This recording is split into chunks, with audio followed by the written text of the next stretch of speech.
ان ذہنی الجھنوں کا شکار ہو جاتا ہے؟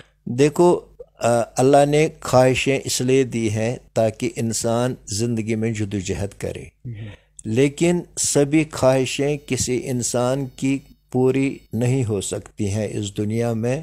جیسے غالب نے کہا تھا کہ ہزاروں خواہشیں ایسی ہیں، ہر خواہش پہ دم نکلے، بہت نکلے میرے ارمان لیکن پھر بھی کم نکلے۔ اگر یہاں کوئی امیر سے امیر آدمی بھی ہو تو اس کے بھی سارے ارمان پورے نہیں ہوتے۔ تو یہ زندگی کی ایک حقیقت ہے، اس کو تسلیم کرنا چاہیے۔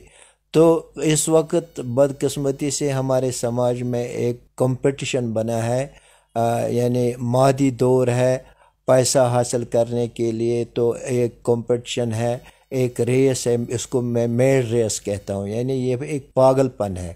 تو ہر ایک کو کوشش کرنی چاہیے، جدوجہد کرنی چاہیے، اور جو کچھ اس کو پھر ملے اس پر مطمئن رہنا چاہیے، تو اس طرح سے انسان پرسکون زندگی گزار سکتا ہے۔ بالکل۔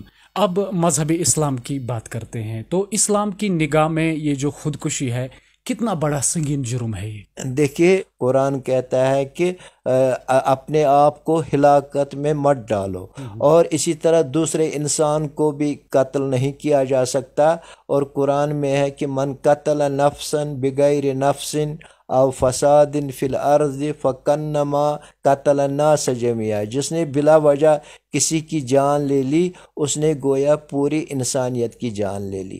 اس لیے قتل ہر طرح سے اسلام میں حرام ہے، جس طرح دوسرے کا قتل حرام ہے اسی طرح اپنے آپ کو مارنا، خودکشی کرنا یہ بھی حرام ہے۔ حدیث میں ہے کہ اگر کوئی زہر کھا کر اپنی زندگی کا خاتمہ کرتا ہے تو وہ قیامت تک جو اس کی روح ہے، جو وہ زہر کی تلخی ہے، وہ قیامت تک اس زہر کی تلخی کو محسوس کرے گا، جہنم میں محسوس کرے گا۔ اگر کوئی کسی اونچی جگہ سے اپنے آپ کو گراتا ہے، جو تکلیف اس کو گرانے سے ہوتی ہے تو وہ تکلیف وہ جہنم میں محسوس کرے گا، زندگی بھر محسوس کرے گا۔ اس لیے خودکشی ہر حیثیت سے اسلام میں حرام ہے۔ چونکہ کشمیر میں اگر اس سنگین جرم کی بات کریں گے تو خودکشی کے اس رجحان میں روز بروز ہمیں اضافہ دیکھنے کو مل رہا ہے۔ تو ایز آپ سینٹرل کشمیر کے میر وائز ہے، تو کس چیز کو آپ مانتے ہیں کہ یہ اس کی سب سے بڑی وجہ ہو سکتی ہے؟ تو دیکھیے، بے روزگاری بھی ایک وجہ ہے، ہم اس سے انکار نہیں کر سکتے۔ تو دوسری وجہ یہ ہے کہ جو ہمارا نوجوان ہے وہ خدا سے دور ہو گیا ہے۔ ہماری جو اخلاقی قدریں تھی کشمیر میں پچھلے 1990 سے جو نامساعد حالات رہے، تو ہماری جو اخلاقی قدریں ہیں ان کا ایروجن ہو گیا ہے، ہم خدا سے دور ہو گئے ہیں۔ ایک مفکر کا قول ہے، "We continue to suffer because we are alienated from God"۔ ہم خدا سے دور ہو گئے ہیں، اس لیے ہمیں مشکلات کا سامنا کرنا پڑتا ہے۔ روزگار کے لیے تو حکومت کو چاہیے کہ نوجوانوں کا جو یہ روزگار کا مسئلہ ہے ان کو روزگار ملنا چاہیے، مناسب روزگار جو جس کے اہل ہے ویسا روزگار ملنا چاہیے۔ لیکن اگر حکومت کا روزگار نہ ملے تب بھی کوشش کرنی چاہیے کہ انسان اپنی ٹانگوں پر کھڑا ہو جائے۔